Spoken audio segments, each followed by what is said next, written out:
a miembros del Poder Judicial, porque todos hemos visto que el Poder Judicial se ha visto particularmente demandado y que rápidamente ha debido incorporar esta lógica de protección de la salud mental en su labor cotidiana. Entonces le pedimos, ministro, si nos pudiera contar sobre los desafíos que hoy enfrenta el Poder Judicial en relación a salud mental y cómo piensa usted que esta experiencia debiera impactar en la coordinación entre los poderes del Estado. Bueno, buenas tardes. Lo bueno de ser juez es que uno no puede opinar. No, que lo bueno de ser juez es que uno no puede opinar. Y cada vez que un juez, sobre todo en un tribunal colegiado como en el que yo integro, opina, la gente tiene que tener muy claro que por la Corte Suprema habla el Pleno de la Corte Suprema y los fallos de su sala. Esa es la Corte Suprema. Así que yo ahora soy juez, profesor, pero yo no hablo por la Corte Suprema y todo lo que se diga aquí es solo lo que yo digo, ¿ya? Clarísimo. Y además puedo estar en contra de lo que dicen los fallos en los que yo participo, porque los fallos son de la Corte, así que eso hay que tenerlo muy claro. Muy bien. Hay que tenerlo muy claro. Bueno, como yo soy leguleyo, como ustedes sabrán, existe una ley, a pesar de todas las cosas terribles de que se han contado, existe una ley, la 21.331. Y esa ley tiene en su artículo 9, número 1, tiene una regla que está vigente al parecer, que dice que las personas con enfermedad mental o discapacidad psíquica, intelectual, es titular de los derechos, bla, bla, bla, bla, y se asegura, primero, a ser reconocida siempre como sujeto de derecho. Como la ley argentina que acaba de comentar el profesor, esta ley no se hizo cargo de lo que significa eso, desde el punto de vista puramente jurídico. Y desde el punto de vista puramente jurídico, la ley chilena, en otra parte, habla del loco, el demente, el enajenado mental, el trastornado mental, dejando de lado el hecho de que son conceptos de su época y todo lo demás. Todos esos tienen en común una cosa que también en el Código Sanitario parece estar de fondo, que es el hecho de considerar la enfermedad mental como un estado. El hecho de considerar que las personas tienen un estado permanente. Y de hecho toda la psiquiatría de los años 60, que es la que inunda los libros de derecho penal y de derecho civil, consideran eso, en principio como una buena onda, por decirlo de alguna manera. Entonces, por ejemplo, se dice que la regla del Código Penal que establece que está exento de responsabilidad el loco demente, no sé, que actúe en un estado, en un intervalo lúcido. Se decía hasta hace muy poco que esa regla no era aplicable porque el loco demente, enajenado mental, trastorno mental, como lo quieran llamar, nunca podría estar en un intervalo lúcido. Muy bien, entonces, ¿qué quiere decir esto de que tiene derecho? De que es sujeto de derecho.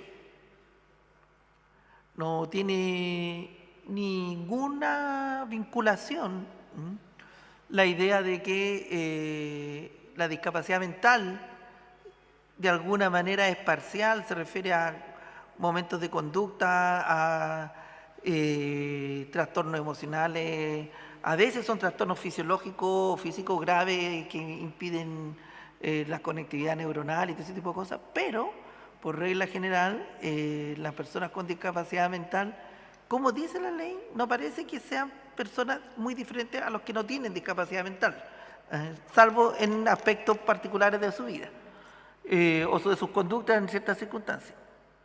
Y la cuestión entonces que se vuelve muy problemática y que quizás debiera resolver esta ley es cómo el derecho se acerca a esto. Los tratados internacionales que están detrás, porque ustedes saben que nuestra vida que están detrás de esta legislación, por eso es que se parecen tanto y todo el mundo habla lo mismo, porque hay un tratado internacional sobre la materia, bla. Habla de esta situación muy particular, de que la persona discapacitada mental no tiene una enfermedad permanente. Este es el concepto básico. Y puesto desde ese punto de vista, el Código Penal, que parece que era muy viejo, 1874, es súper moderno.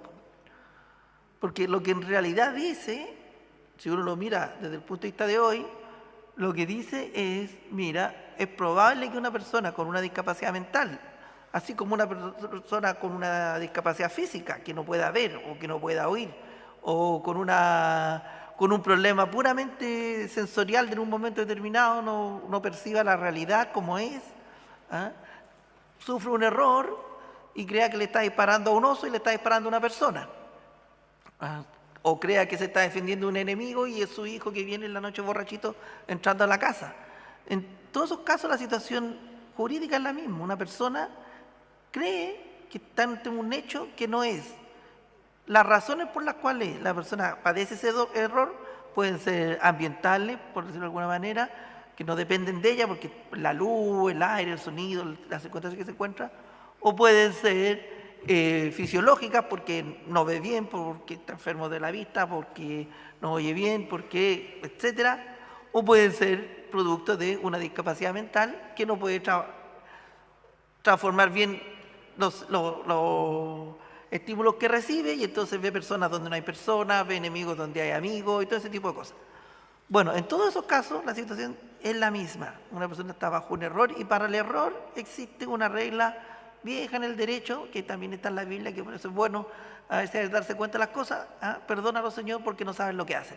Esa es la regla básica del derecho penal, del derecho civil, etcétera, que se llama la regla del error. El que no sabe lo que hace no responde de las consecuencias de lo que hace. Bueno, esa es la forma que, por ejemplo, en la última edición del libro que citaron aquí, viene explicado la discapacidad mental. Entonces uno supondría que los tratados internacionales y esta ley lo que hacen es, de alguna manera, dejar de lado el concepto de inimputabilidad. Porque no puede ser que haya una persona imputable y una inimputable por una discapacidad mental. Sí, todo el mundo está de acuerdo que son trastornos de la personalidad que afectan en ciertas condiciones, cierto tipo de conducta no es un hecho permanente, y no le priva a la persona de derecho, como se hace la inimputabilidad. Y de ahí viene el otro problema, que es el derecho civil. En el derecho civil, el demente, trastornado mental, etcétera, está incapacitado para ejercer sus derechos patrimoniales, incluso para casarse. Y entonces viene otra cuestión, la ley dice que tiene todos los derechos habido y por haber, pero nada se dice sobre qué hacer como en el 1447 del Código Civil.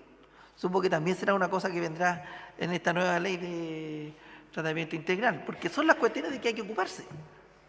Son las cuestiones de que hay que ocuparse. Hay que ocuparse también del régimen de internación que está en el Código Sanitario y que también está en la ley, pero parecieran ser dos regímenes diferentes. Hospitales, internación hospitalaria voluntaria, por decirlo así, que puede transformarse en forzosa, porque una vez que es voluntario, su salida depende del alta, por decirlo así, de los informes médicos, eso está en esta ley. Pero también está toda la regulación del Código Sanitario, que tiene otras categorías. La categoría del intervento administrativo, el voluntario, que sería una fórmula, y el judicial. Y ahí vienen otros problemas adicionales. La ley está siguiendo la experiencia internacional y la idea de la desinternación, no sé cómo se dice el término de moda, pero cerrar los manicomios dice que desinstitucionalización. Pasado mañana va a ser otra cosa, no se preocupen. Cerrar los manicomios. No sé si han fijado cómo habla la gente hoy día. Cerrar los manicomios, dice no se podrán establecer más hospitales psiquiátricos en Chile. Está el artículo final. Y entonces uno se hace las preguntas como bien tontas de jueces, porque cuando uno llegan los causas, entonces vive una persona que es peligrosa para sí mismo, para terceros, que los familiares no tienen dónde tenerlo, que nadie le presta atención, y que no le va a prestar atención a la gente en la calle. Toda esa fantasía de la desinstitucionalización, cuando se trata de personas discapacitadas, privadas de recursos y de redes sociales, es una fantasía, porque en alguna parte tiene que comer, en alguna parte tiene que recibir tratamiento. No significa que tenga que estar encerrado en jaulas como esa foto que nos pusieron ahí, pero esa parte fantasiosa de la desinstitucionalización, con una regla como esa, en una sociedad que crece todos los años, como el 2050, 2080 va a empezar a decrecer la población, pero vamos a tener mucho tiempo con población creciente y con necesidades de salud crecientes. Y no solo con necesidades de salud. Los colegas, cuando defienden personas, siempre preferirían que se le considerase enajenado mental a que se lo sancionase penalmente, porque el enajenado mental por lo menos va separado de los presos comunes. Y puede ir a una clínica o puede, si tiene recursos. Si no, va a ir a un hospital público. Y los tribunales, con poco sentido social, diría yo, pero bueno, es lo que hay, entienden que si ellos mandan a alguien a un hospital público, tienen que darle una cama, aunque le quiten una cama a otra persona, aunque no haya necesidad, etcétera. Bueno, son particularidades que también debiera hacerse cargo la ley. ¿Qué se hace con los enajenados mentales cuando se establecen medidas de seguridad durante el proceso, porque ha caído en la enajenación después de cometido el delito, o para el cumplimiento de la pena, porque en el momento de que cometió el delito estaba enajenado, discapacitado mental para estos efectos, y tiene la persona que ser internada, o se le da como salida una internación. Uno supone que los problemas de fondo son que los requisitos para la internación, como lo da a entender la misma ley, no puede ser el interés particular de cada uno de deshacerse de su pariente. Por eso dice ahí que los médicos no pueden ser parientes ni tener interés los que firman los documentos de internación. Pero más allá de eso, hay que hacerse cargo del problema de que la discapacidad mental, en casos serios y graves, deja a la persona expuesta a la violencia, el abuso, la vida en la calle. Y para ellos es exactamente igual que cuando ustedes les dicen, no sé, a la chilena, los perritos en la calle, qué bonito, y la gente tiene perritos en la calle. Eso es lo más malo que se puede hacer con los pobres animales. Los perros, los gatos de calle, bueno, solo por desinstitucionalizar no se puede llegar al extremo de tener gente sin recurso alguno en la calle. ¿Qué es lo que sucede cuando pierden las redes familiares en los casos graves? Y de eso también hay que hacerse cargo. Y no se hace cargo, porque es un error de la ley, al decir que no van a abrir ninguna cama psiquiátrica más. Fantástico. Y resulta que si hay enfermedad y si hay personas que se enferman, sufren discapacidad, ¿qué vamos a hacer? Nada más. Hay lugares, hay formas de tratamiento, pero cuando no hay, alguien se tiene que hacer cargo. Y el Estado no puede, creo yo, cerrarse de ley diferenda de entrada por un movimiento que todo el mundo vieron Atrapados sin salida, todos estamos de acuerdo, todo el mundo leyó Foucault y todas esas cosas, ya, está muy bien. Pero terminamos la reja, terminamos Atrapados sin salida, y igual nos va a quedar un grupo de personas a las que se les debe dar protección. Las formas como aparecía ahí en la legislación peruana son formas razonables, pero hay que dar un lugar, con el nombre que le quieran poner. Así que esas serían las observaciones. También hay otro problema que es muy importante y que atañe al cuerpo médico. Las Cortes tienen la tendencia, con el voto en contra del señor Matus, de otorgar cualquier remedio que los médicos se les ocurra prescribir, aunque no estén reconocidos en los listados de la OMS, aunque no estén reconocidos en la ley Ricarte Soto, aunque cualquiera de esos remedios, en la mayor parte de los casos, si uno estudia con más detalle, aparte de la frivolidad, o no voy a decir la frivolidad, aparte del sentimiento que se tiene respecto a un caso particular, pareciera muy necesario, pero la experiencia indica que ese remedio no va a sanar a la persona y lo único que va a hacer privarle de recursos para otras personas enfermas.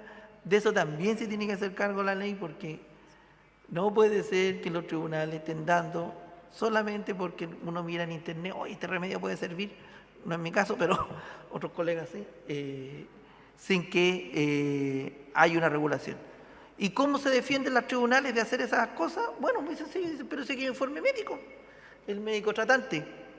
Y a veces son los mismos médicos de los hospitales públicos que con total frivolidad entregan remedios que se sabe que no tienen perspectiva futura, que no van a mejorar a los pacientes, y que participan de estudios clínicos y todo muy bonito, financiado por el Estado de Chile, que podrían financiar otras personas interesadas en esos estudios clínicos.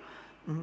Así que eso también es una cuestión de que hay que hacerse cargo en la ley, cómo vamos a entregar la medicina adecuada, que a veces no solo es medicina, sino también ustedes saben, ya existe mucho tratamiento quirúrgico, no la lobotomía antigua, sino que tratamientos neuronales, intervenciones focalizadas en el cerebro, etcétera. Un montón de cosas que pueden ayudar a superar discapacidades mentales y que pueden ser caras al principio, son mucho más baratas que remedios por toda la vida, o que todos los problemas que sufre la gente cuando depende de los medicamentos. Gracias. Así que más o menos, ya me están cortando, pero aplica la regla.